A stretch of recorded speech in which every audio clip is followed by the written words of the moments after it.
RK news కి స్వాగతం. నా పేరు విజిత. సమరయోధుల త్యాగాలను గుర్తు చేసుకుందాం. టిప్పు సుల్తాన్ పోరాటం మరవలేనిది. ఎంఐఎం అధినేత ఎంపీ అసదుద్దీన్ ఓవైసీ భారత స్వాతంత్ర సంగ్రామంలో బ్రిటిష్ వారితో టిప్పు సుల్తాన్ చేసిన పోరాటం మరవలేనిదని ఎంఐఎం పార్టీ అధినేత ఎంపీ అసదుద్దీన్ ఓవైసీ అన్నారు. జిల్లా కేంద్రంలోని ఓ ఫంక్షన్ హాల్లో శనివారం రాత్రి భారత స్వాతంత్ర పోరాటంలో ముస్లింల పాత్ర అనే అంశంపై బహిరంగ సభ నిర్వహించారు. ముఖ్య వక్తగా పాల్గొన్న అసదుద్దీన్ ఓవైసీ ప్రసంగించారు. దేశ స్వాతంత్ర్యం కోసం ప్రాణాలర్పించిన సమరయోధులను గుర్తు చేసుకుందామని పిలుపునిచ్చారు. 17 ఏళ్ల వయసులోనే టిప్పు సుల్తాన్ బ్రిటిష్ వారితో పోరాడినట్లు గుర్తు చేశారు. ఆయన చేసిన పోరాటం దేశ స్వాతంత్ర సంగ్రామానికి ఒక దారి చూపించిందన్నారు. టిప్పు సుల్తాన్ ఎన్నడూ హిందువులకు వ్యతిరేకం కాదన్నారు. 75 ఏళ్ల స్వాతంత్ర వజ్రోత్సవాల వేళ ఒక భారత మహిళకు అన్యాయం జరగటం బాధాకరమని అన్నారు. ఈ విషయంలో ప్రధానమంత్రి స్పందించి తన అధికారులను ఉపయోగించి బిల్కిస్ బానో దోషులను తిరిగి జైల్లో వేయించాలని డిమాండ్ చేశారు.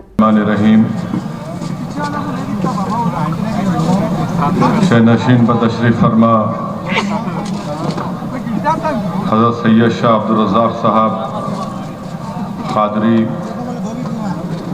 मौलाना अली पाशा क़ादरी साहब, मौलाना मोहम्मद नईम कौसर रशादी साहब, मौलाना सनाउल्लाह खा क़ासमी साहब, सदर क़ाज़ी जनाब गौस महउद्दीन साहब, जनाब मोहम्मद इम्तियाज़ इसाक़ साहब, मौलाना हसन बेग साहब मेरठी, जनाब अब्दुर्रहमान साहब, नेमतुल्लाह खां साहब,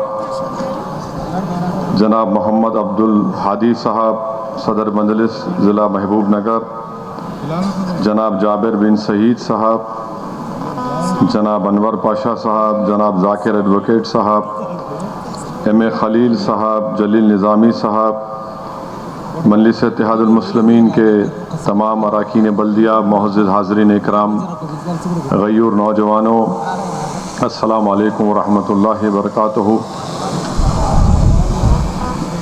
अज़ीज़ान मिल्लत, इस जलसे का इनेकाद इसलिए नहीं किया गया है कि हम किसी से अपनी वफ़ादारी को मनवाना चाहते हैं। इस जलसे का इनेकाद इसलिए भी नहीं किया गया कि हम में कोई एहसास कमतरी है। इस जलसे का इनेकाद करने का मंशा और मकसद एक ही है कि हम अपने बुज़ुर्गों की क़ुरबानियों का जश्न मनाएं, हम अपने बुज़ुर्गों की उन क़ुरबानियों को याद करें और ज़माने को और दुनिया को ये भी बताएं कि यकीनन वतन अज़ीज़ को आज़ादी मिली, मगर आज़ादी की जंग में हम सिर्फ़ पसीना बहाने वालों को याद नहीं कर सकते और जान की क़ुरबानी देने वालों को हम उनको फरामोश नहीं कर सकते। जिन्होंने पसीना बहाया यकीनन हम उनको याद करेंगे और याद करते रहेंगे, मगर जिन्होंने इस मुल्क की आज़ादी के लिए अपनी जान के नजराने पेश कर दिए, हमारा अखलाक़ी फ़रीज़ा यह है कि हम उनको हमेशा याद करते रहें, उनको सलाम करते रहें और उनकी क़ुरबानी और ईसार से हम अपने आप में एक जज्बे को पैदा करें ताकि हम भी इस मुल्क को और मजबूत कर सकें। अज़ीज़ान मिल्लत इस्लामिया, आपने अभी सुना कि कैसे भारत को आज़ादी मिली। मौज़िज़ उलमाए कराम ने आपके सामने सैयद अहमद शहीद रहमतुल्लाह अलैह, हज़रत इस्माइल दहलवी रहमतुल्लाह अलैह का जिक्र किया, वहीं पर प्लासी की जंग का भी जिक्र किया। 15 अगस्त को 47 में इस मुल्क को आज़ादी ज़रूर मिली, मगर इस आज़ादी की लड़ाई में हम सन 57 की जंग आज़ादी के उन उलमाए कराम की अजीम क़ुरबानी को नहीं भूल सकते। हम 1757 की प्लासी की जंग में सिराजुद्दौला की अजीम क़ुरबानी को नहीं भूल सकते। बक्सर में जो जंग हुई हम उसको नहीं भूल सकते। रोहिला की जो जंग हुई हम उसको नहीं भूल सकते। और 4 मई 1799 को जो शेर टीपू सुल्तान शहीद रहमतुल्लाह अलैह ने जो अंग्रेज़ों के ख़िलाफ़ लड़ाई लड़ी, हम उसको नहीं भूल सकते। आज हम क्या देख रहे हैं कि जो मुसलमानों से नफ़रत करते हैं वो टीपू सुल्तान के ताल्लुक़ से झूठ और गलत बयानी से काम करते हैं। मेरे अजीज़ दोस्तों और बुज़ुर्गों, आपने सुना होगा मौजूद उलमाए कराम से, कौम और मिल्लत के ज़िम्मेदारों से कि जब 4 मई 1799 को टीपू सुल्तान की शहादत हुई तो अंग्रेज़ जनरल ने उस वक्त बड़ी खुशी में आकर कहा कि टीपू आज शहीद हो गया, आज हम भारत जीत चुके हैं। मेरे अजीज़ दोस्तों और बुज़ुर्गों, अजीम टीपू सुल्तान की ज़िंदगी पढ़ने के लायक है और मैं आपसे गुजारिश करूंगा कि जनाब इलियास नदवी भटकली की जो किताब है टीपू सुल्तान के ऊपर, उसको ज़रूर उसका मुताला करें। अगर नौजवानों को वक्त मिला, जिसको उर्दू नहीं आती, अंग्रेज़ी में भी वो किताब दस्तयाब है, क्योंकि टीपू सुल्तान की ज़िंदगी के वाक़यात पढ़ने से ही हमको मालूम होगा कि टीपू सुल्तान की अंग्रेज़ों से जंग और टीपू सुल्तान की शहादत कैसे भारत को आज़ादी दिलाने का एक रास्ता बताती है। मेरे अजीज़ दोस्तों और बुज़ुर्गों, शहीद टीपू सुल्तान की परवरिश के ताल्लुक़ से इलियास भटकली अपनी किताब में लिखते हैं कि उनके वालिद हैदर अली ने, जो खुद ज़्यादा पढ़े लिखे नहीं थे, उन्होंने टीपू सुल्तान की तालीम का बेहतरीन इंतज़ाम किया और टीपू सुल्तान को इतना काबिल बनाया कि टीपू सुल्तान ना सिर्फ दीन के बारे में जानते थे, बल्कि टीपू सुल्तान फारसी, अरबी, कन्नड़ा और फ्रेंच ज़बान भी बोलना और लिखना जानते थे। जब हैदर अली, उनके वालिद, ने टीपू सुल्तान से पूछा कि तुमको क्या तोहफा चाहिए, तो टीपू सुल्तान ने कहा कि मुझे एक लाइब्रेरी तोहफे में चाहिए। और उस वक्त टीपू सुल्तान की किताबें फ्रांस से मंगवाई गई और वो टीपू सुल्तान ना सिर्फ मैदान में एक बहादुर था, बल्कि काबिल आदमी भी था। मेरे अजीज दोस्तों और बुजुर्गों, तारीख ये बताती है कि टीपू सुल्तान ने 17 साल की उम्र में अंग्रेजों से मुकाबला किया। टीपू सुल्तान शहीद ने 17 साल की उम्र में अंग्रेजों से मुकाबला किया और टीपू सुल्तान जब सुल्तान बने अपने वालिद के इंतकाल के बाद तो सिर्फ 17 साल उनकी हुकूमत रही। 17 साल में टीपू सुल्तान ने साहिली इलाकों में फैक्ट्रियां बनाई, असलहा बनाने की फैक्ट्रियां बनाई, रॉकेट बनाने की फैक्ट्री बनाई और टीपू सुल्तान ने ऐसे रॉकेट बनाए कि बड़े बड़े एमुनेशन बनाने वाले भी आज भी टीपू सुल्तान को सलाम करते और खराज अकीदत पेश करते हैं कि दुनिया की जंग में अगर किसी ने रॉकेट में बेहतरी पैदा की तो उसका नाम टीपू सुल्तान था। टीपू सुल्तान, आप भाई साहब खामोश बैठिए, ये सियासी जलसा नहीं है।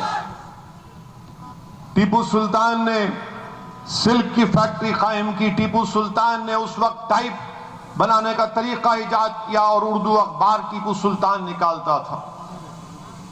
पहली जंग टीपू सुल्तान ने 17 साल की उम्र में अंग्रेजों के खिलाफ लड़ी। दूसरी जंग टीपू सुल्तान ने 1880 4 साल टीपू और हैदर अली ने अंग्रेजों से जंग लड़ी। तंजौर में टीपू सुल्तान को कामयाबी मिली और इस 4 साला जंग के दौरान हैदर अली रहमतुल्लाह अलैह का इंतकाल हो जाता है। तीसरी मर्तबा टीपू सुल्तान ने जंग लड़ी तो अंग्रेजों के साथ मराठा और निजाम थे। टीपू सुल्तान को कामयाबी नहीं मिली। टीपू सुल्तान को कामयाबी नहीं मिलने का गम इतना था कि मौर्रख लिखता है कि टीपू सुल्तान उस वक्त से तीसरी जंग जो अंग्रेजों के खिलाफ लड़ी, टीपू सुल्तान ने वो जमीन पर पत्थर पर सोते थे। उनको इतनी तकलीफ थी कि मैं अंग्रेजों से कामयाबी हासिल नहीं कर सका। चौथी जंग जो हुई अंग्रेजों के खिलाफ टीपू सुल्तान की, तो चार जंगें टीपू सुल्तान ने अंग्रेजों के खिलाफ लड़ी। मेरे अजीज दोस्तों, लिखने वाले ने लिखा कि टीपू सुल्तान ने एक आलीशान मस्जिद को तामीर किया जिसका नाम मस्जिद आला रखा। टीपू सुल्तान ने उसमें 4 कतबे तामीर लिखवाए उस वक्त के मशहूर खत्तातों से। उसमें एक कतबे में मस्जिद का जिक्र, एक में अल्लाह सुब्हानहू तआला के 99 अस्माए हसना, एक कदमे में रसूलुल्लाह सल्लल्लाहु अलैहि वसल्लम के 99 अस्माए ग्रामी, और चौथे कतबे में टीपू सुल्तान ने जिहाद पर खत्तातों से लिखाया। और उस मस्जिद के ताल्लुक से कहा जाता है कि टीपू सुल्तान की जब उम्र 7 साल की थी तो किसी एक अल्लाह के वली ने टीपू सुल्तान के चेहरे को देखकर कहा कि एक दिन तू मैसूर का बादशाह बनेगा। और टीपू सुल्तान से कहा कि जब तुम मैसूर का बादशाह बन जाओगे तो तुम मस्जिद को तामीर करना। उस वक्त उनके वालिद महज एक मुलाजिम थे, हैदर अली एक मुलाजिम थे। मैं इस बात का जिक्र इसलिए कर रहा हूं कि टीपू सुल्तान की जिंदगी को पढ़ना बेहद जरूरी है। इसी से नौजवानों को, हम सबको एक हौसला मिलता है नाइंसाफी के खिलाफ करने के लिए। ये आज हम जलसा मना रहे हैं कि मुसलमानों का जंग आजादी में रोल, तो टीपू सुल्तान की कुर्बानी को कोई नहीं बुला सकता। तो रुक जाइए भाई,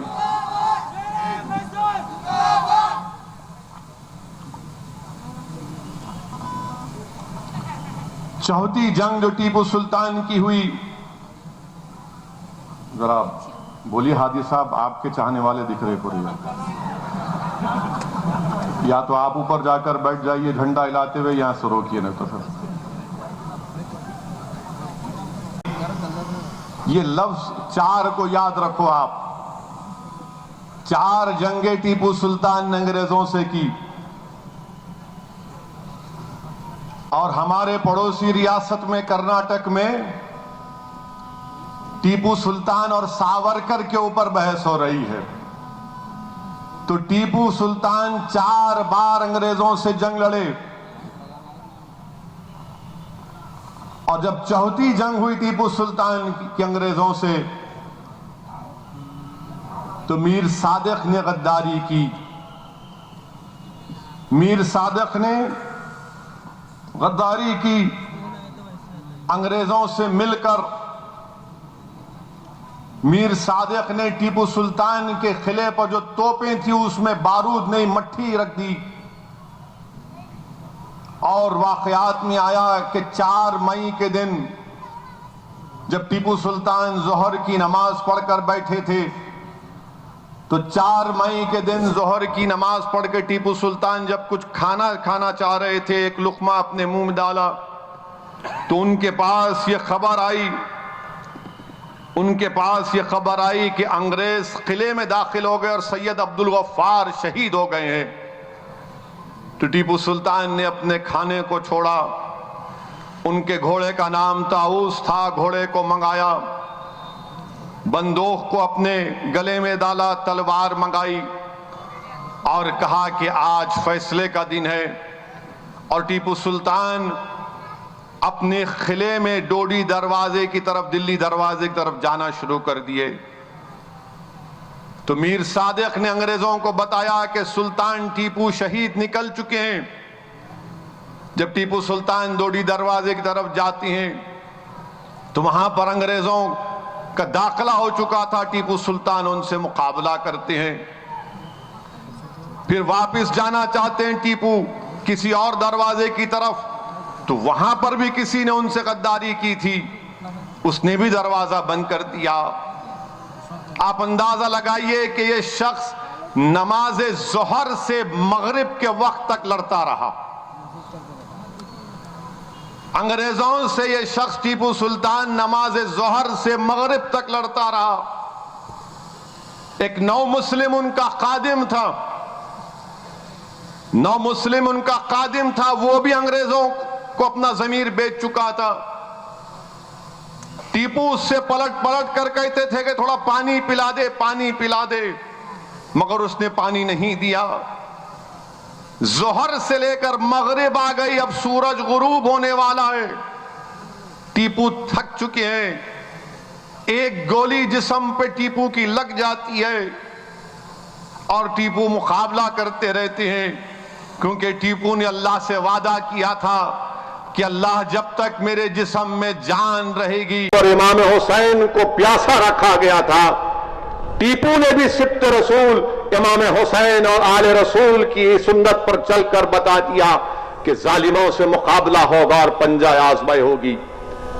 आप अंदाजा लगाइए कि जोहर से लेकर टीपू लड़ रहे हैं। मगरिब का वक्त आ गया, गोलियां चलती हैं टीपू सुल्तान के ऊपर। एक नहीं 3 गोलियां टीपू को लगती हैं तो टीपू गिरते हैं।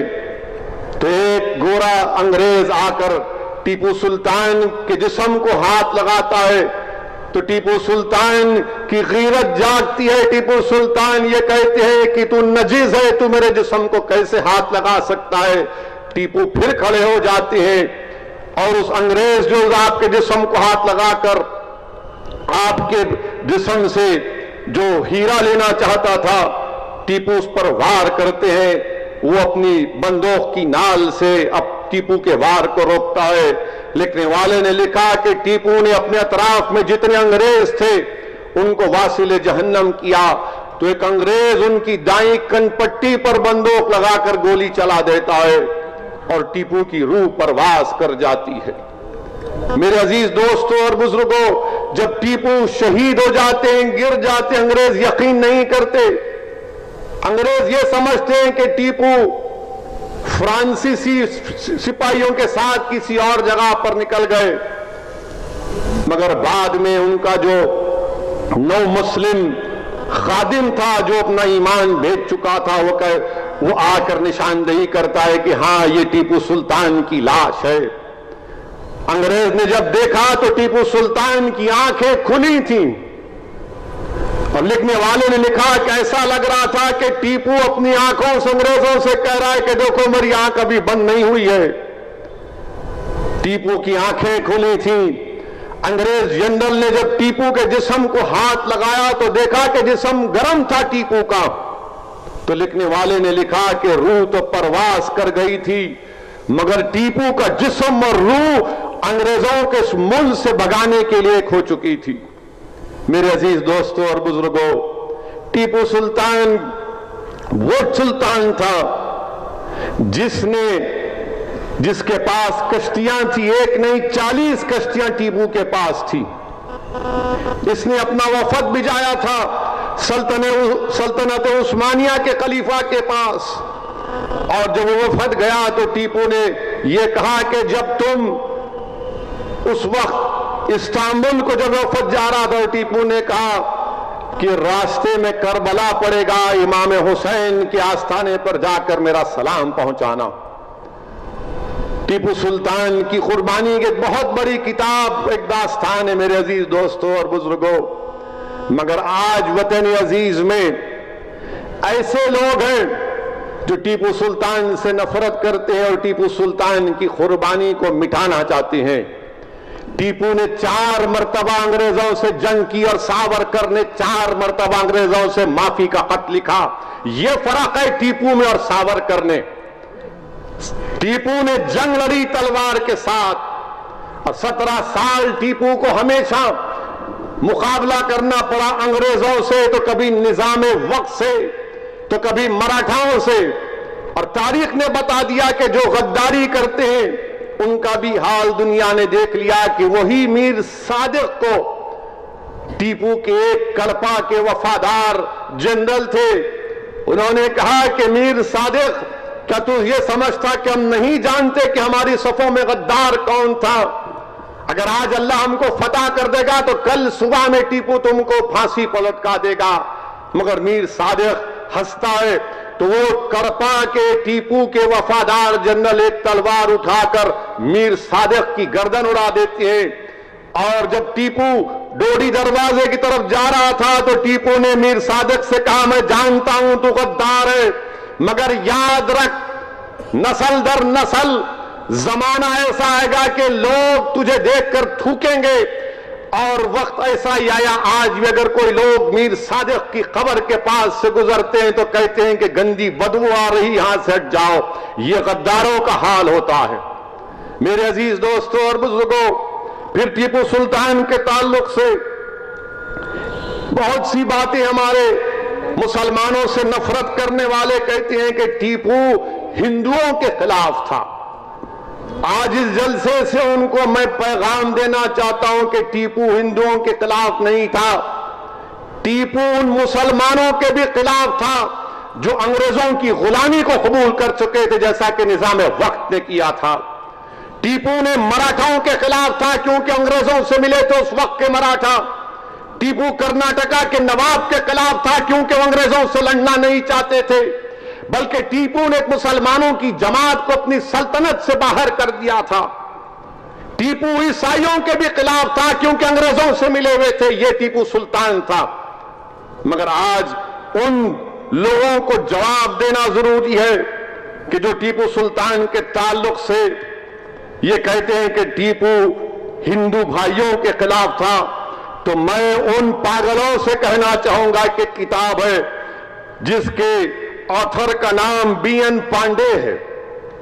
बीएन पांडे क्या कहते हैं टीपू सुल्तान के बारे में, और ये मौर्रिख है, ये बड़े मशहूर मौर्रिख है, और ये कोई ऐसा नहीं लिख देते मनगढ़ंत कहानियां, इनके पास हर चीज का रिकॉर्ड होता है। बीएन पांडे ने एक किताब है जिसमें उन्होंने औरंगजेब और टीपू सुल्तान पर लिखी। उन्होंने टीपू सुल्तान के बारे में क्या लिखा कि टीपू एक अरकाट में एक अल्लाह के वली थे, मस्तान औलिया के नाम से उनके नाम पर टीपू रखा गया। टीपू के ताल्लुक से वो कहते हैं कि टीपू ने जगत गुरु हिंदू मठ के सिंगरी को खतो किताबत की, उनको तोहफे और तवायफ दिए, उन्होंने उनको 12 हाथी दिए, सोना दिया, हीरे जवाहरात दिए। श्री नारायण स्वामी मंदिर को मेलाकोट में, एक सोने का कप श्री श्रीकंठेश्वर मंदिर को नंजागुंड में टीपू ने दिया। टीपू ने 7 चांदी के कप, 1 चांदी का उद्यान श्री रंगनाथा मंदिर के श्रीरंगापट्टनम को दिया। टीपू ने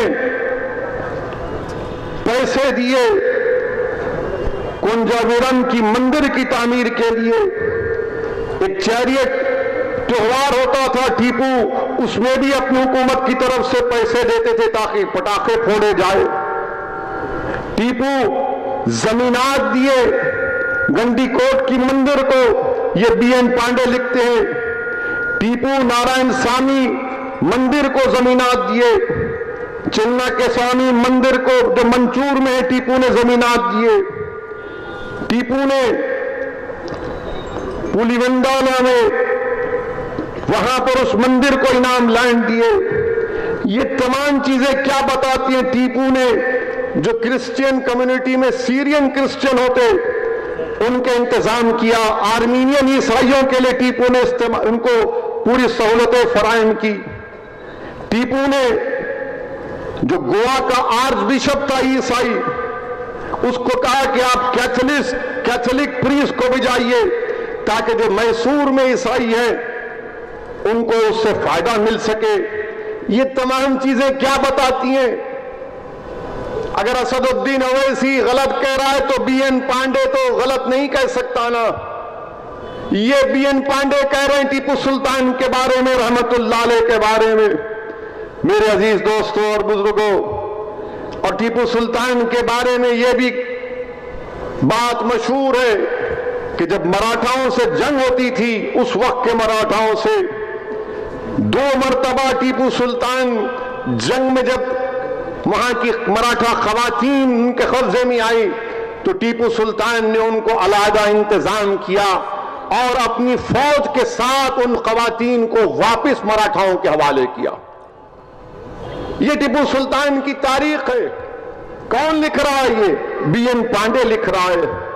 मेरे अजीज दोस्तों और बुजुर्गों, बीएन पांडे लिखते हैं कि टीपू सुल्तान ने अपनी जिंदगी में कभी शराब को हाथ नहीं लगाया।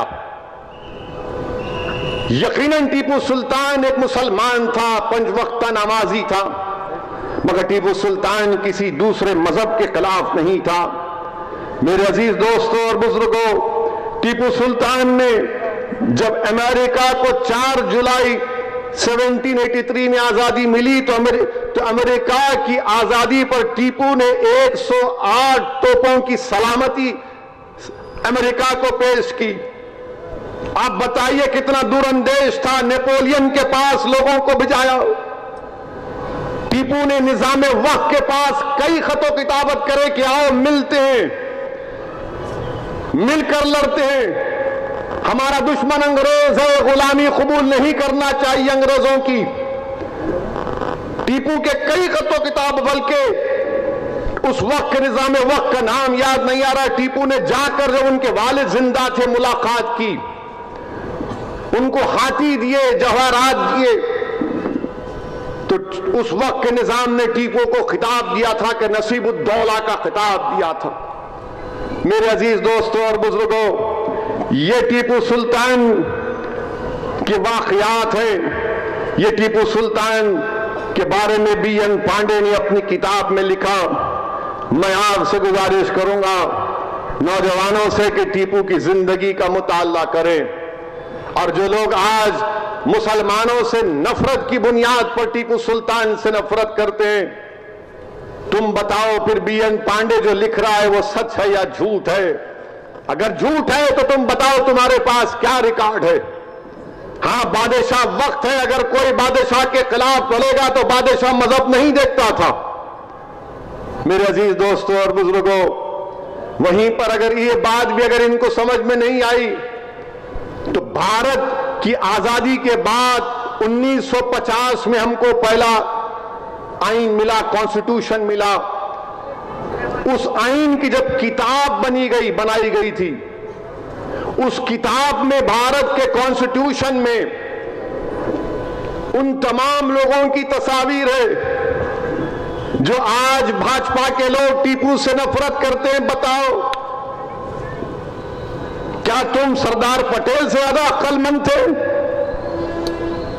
या तुम हो कि सरदार पटेल की मौजूदगी में जो भारत की आईन कॉन्स्टिट्यूशन बनने के बाद एक किताब छापी गई थी, कानून साज असेंबली, कॉन्स्टिट्यूशन असेंबली कहते हैं, उस किताब में टीपू सुल्तान की फोटो है।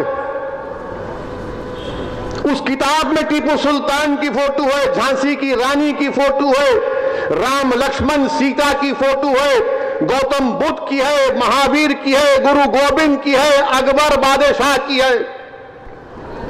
अब बताओ ये लोग क्या कहेंगे जब जिन्होंने आजादी की लड़ाई लड़ी और भारत का आईन बनाया, उस पहली किताब में टीपू की फोटो डाली तो ये लोग को बड़ी पेट में दर्द होता है आज भी। मेरे अजीज दोस्तों और बुजुर्गों, हमको टीपू सुल्तान की कुर्बानी को याद रखना पड़ेगा।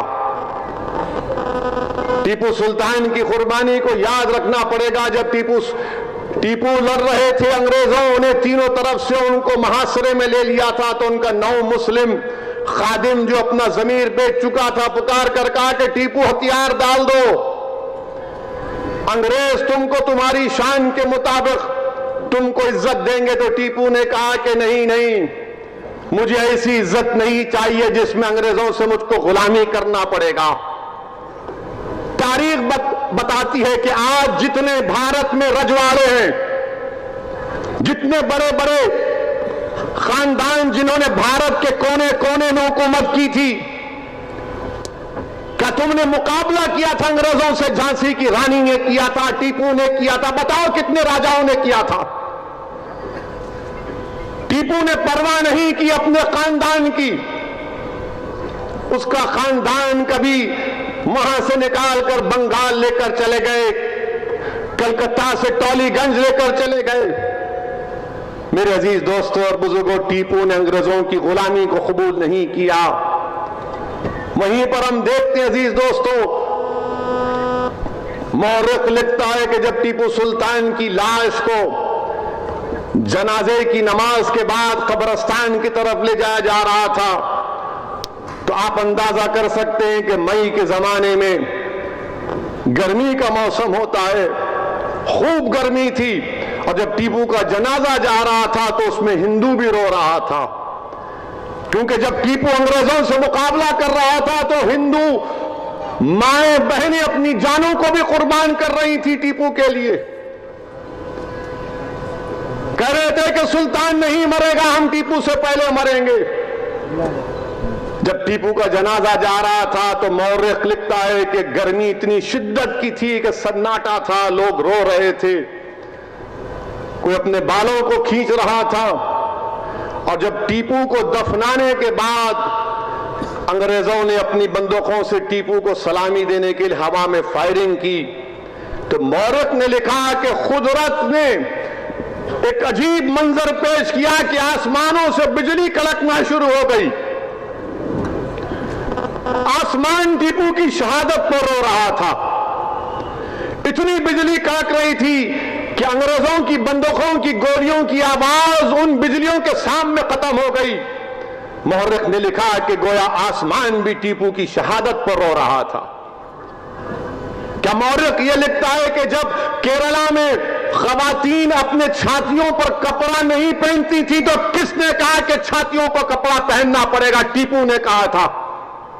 टीपू ने क्या कहा था कि अगर मर्द अगर ऐसा करते, बताया गया नहीं करते, तो कहा कि खवातीन को भी अपने छातियों को कवर करना पड़ेगा। इंसानों की बलि दी जाती थी, टीपू ने कहा गलत है। मेरे अजीज दोस्तों और बुजुर्गों, आज ये बेवकूफ जालिम लोग टीपू को बदनाम करते हैं। 2018 में बर्तानिया में एक मशहूर और मारूफ ऑक्शन की कंपनी, हर्राज की कंपनी, उसका नाम क्रिस्टीज है, क्रिस्टीज। उन्होंने टीपू के अंगूठी हर्राज की। उसकी कीमत जब मैं पढ़ा तो ताज्जुब कर रहा था। उसकी कीमत, जो अंगूठी बिकी अंग्रेज पाउंड की, 1,45,000 पाउंड, 1,45,000 पाउंड की अंगूठी का टीपू की हर्राज हुई। और उस अंगूठी पर क्या लिखा हुआ था? राम का नाम लिखा हुआ था। तो क्रिस्टीज जो ऑक्शन कंपनी ने लिखा कि ताज्जुब की बात है कि एक मुस्लिम बादशाह के पास इस तरह की अंगूठी है, तो उससे क्या मालूम हुआ कि टीपू हिंदुओं के खिलाफ नहीं था, टीपू अंग्रेजों के खिलाफ था। टीपू हर उस मजहब के मानने वाले के खिलाफ था जो अंग्रेजों की गुलामी को कबूल करना चाहते थे, मगर टीपू गुलामी को कबूल नहीं करना चाहता था। टीपू इस मुल्क को अंग्रेजों की गुलामी से आजाद कराना चाहता था। टीपू अजीम मुजाहिदीन आजादी है इस भारत का। इसीलिए संविधान बनाने वालों ने टीपू की फोटो भारत के संविधान की पहली किताब में झांसी की रानी के साथ शाये की। तो जो लोग आज टीपू और सावरकर की बहस कर रहे हैं, कहां जमीन और कहां आसमान, कोई मुकाबला नहीं हो सकता टीपू से, कोई मुकाबला नहीं हो सकता। उसने अपना सब कुछ कुर्बान कर दिया था इस मुल्क को आजाद कराने के लिए। मेरे अजीज दोस्तों और बुजुर्गों, वहीं पर हमारी जंग आजादी में 26 सितंबर 1943 में नेताजी सुभाष चंद्र बोस ने इंडियन नेशनल आर्मी बनाई थी। मुसलमान नेताजी सुभाष चंद्र बोस के साथ भी थे। नेताजी सुभाष चंद्र बोस, जहां पर बहादुर शाह जफर की खबर आज भी है बर्मा में, वहां पर बर्मा के एक लीडर थे बामा, उनको नेताजी सुभाष चंद्र बोस ने 2.5 लाख का नजराना दिया। और नेताजी सुभाष चंद्र बोस ने बहादुर शाह जफर की खबर के सामने खड़े होकर तकरीर की। नेताजी सुभाष चंद्र बोस निहायत ही काबिल और निहायत ही नफीस तरीन इंसान थे। और नेताजी सुभाष चंद्र बोस ने जब इंडियन नेशनल आर्मी दोबारा भारत में जाकर भारत को आजाद कराने की लड़ाई में जा रही थी, तो नेताजी सुभाष चंद्र बोस ने बहादुर शाह जफर की खबर पर खड़े होकर यह शेर पढ़ा था जफर का कि गाजियों में बू रहेगी जब तलक ईमान की, गाजियों में जब तलक बू रहेगी ईमान की, तख्त लंदन तक चलेगी तेग हिंदुस्तान की। ये नेताजी सुभाष चंद्र बोस ने बहादुर शाह जफर का शेर पढ़ा, और जब ये फौज गई तो अब मौजूदा इंपाल के इलाके को उसने कब्जा कर लिया था। अभी भारत का जो इंपाल का नॉर्थ ईस्ट का इलाका है, तो मौर्य को, ये जालिमों को हम बताना चाह रहे हैं, ये जो गोडसे के जानशीन हैं, इनको हम बताना चाह रहे हैं कि बताओ, जब नेताजी सुभाष चंद्र बोस कलकत्ता से निकलकर पेशावर गए, तो उस शख्स थे जिसमें पेशावर में नेताजी सुभाष चंद्र बोस को इस्तकबाल किया, उसका नाम क्या था? उसका नाम था मियां अकबर शाह।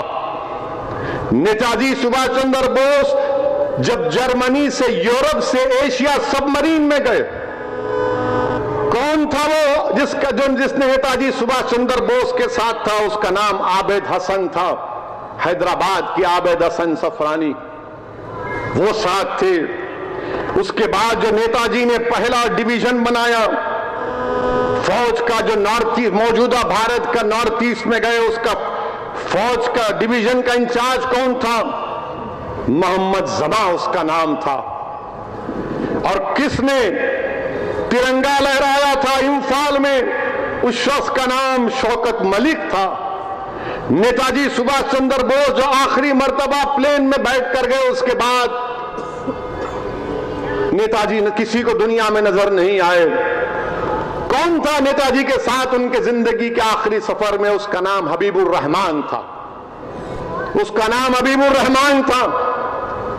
नेताजी सुभाष चंद्र बोस के ताल्लुक से जब वो सिंगापुर में थे, तो सिंगापुर में आकर किसी ने कहा कि सिंगापुर के मंदिर में चलो नेताजी सुभाष चंद्र बोस, मगर सिर्फ आप आ सकते, आपकी आर्मी के लोग नहीं आ सकते। तो नेताजी ने कहा कि अगर सुभाष चंद्र बोस आएगा तो सब मेरे साथ आएंगे। ये नेताजी सुभाष चंद्र बोस थे। और फिर वहां पर दूसरी जंग अजीम के बाद अंग्रेजों ने जापान को हराया और सिंगापुर पर कब्जा किया, तो वहां से उन लोगों को गिरफ्तार कर लिया गया था। लाल किले में एक बहुत मशहूर मुकदमा चला। 5 नवंबर 1945 को लाल किले में मुकदमा चला, और नेताजी के फौज में जो लोग थे सिपाही, उनको लाया गया। और फिर महात्मा गांधी उन नेताजी के सिपाहियों से मिलने गए थे, इंडियन नेशनल आर्मी के। तो महात्मा गांधी ने उन सिपाहियों से पूछा सुभाष चंद्र बोस के कि तुम कैसे हो? तो उन्हें कहा हम अच्छे हैं। किसी चीज की शिकायत है? तो सिपाहियों ने कहा कि गांधी जी, हमको जेल में रखा गया है लाल किले में, मगर हमको चाय दी जाती है, एक हिंदू की चाय और मुसलमान की चाय है, ये कैसे? तो महात्मा गांधी ने पूछा फिर तुमने क्या किया? तो उन्होंने कहा गांधी, हमने हिंदू और मुसलमान की चाय और हिंदू मुसलमान का खाना मिलाकर खाना खाते हैं। हम ना हिंदू की चाय पीते हैं, ना हिंदू हिंदू की चाय पीता है, ना मुसलमान मुसलमान की चाय पीता है। मेरे अजीज दोस्तों और बुजुर्गों, उसी लाल किले के मुकदमे में एक आवाज आ रही थी, नारे लग रहे थे पूरे भारत में। क्या नारे लग रहे थे पूरे भारत और दिल्ली की गली कूचों में? कि लाल किले से आई आवाज, सिंगल, बिल्हौन और शाहनवाज। कौन थे सिंगल? सिंगल नेताजी प्रेम सहगल उनका नाम था। गुरबख्श, दिल्हन और शाहनवाज, जनरल शाहनवाज थे। इन तीनों को सजा दी गई थी। तूफान मच गया दिल्ली में, अंग्रेजों को पीछे हटना पड़ा, और जनरल शाहनवाज बाद में मीरठ से 4 मर्तबा के एमपी बने। मिनिस्टर ऑफ स्टेट रेलवेज भी जनरल शाहनवाज थे। मेरे अजीज दोस्तों और बुजुर्गों, ये हमारे बुजुर्गों की कुर्बानियों का जिक्र करना जरूरी है, क्योंकि आज हर कोई आकर कह रहा है कि पाकिस्तान बना रहे। पाकिस्तान हम नहीं बनाए, पाकिस्तान जिसने बनाया उससे जाकर पूछो। हम जिम्मेदार नहीं है पाकिस्तान बनाने के, हाँ हम जिम्मेदार हैं भारत को आजाद कराने के लिए। हमारे बुजुर्गों ने अपना खून पसीना इसमें बहा दिया, अपनी जानों की अजीम कुर्बानियों को हमारे बुजुर्गों ने पेश कर दिया। क्या नौजवानों तुमको मालूम जलियनवाला बाग क्या है?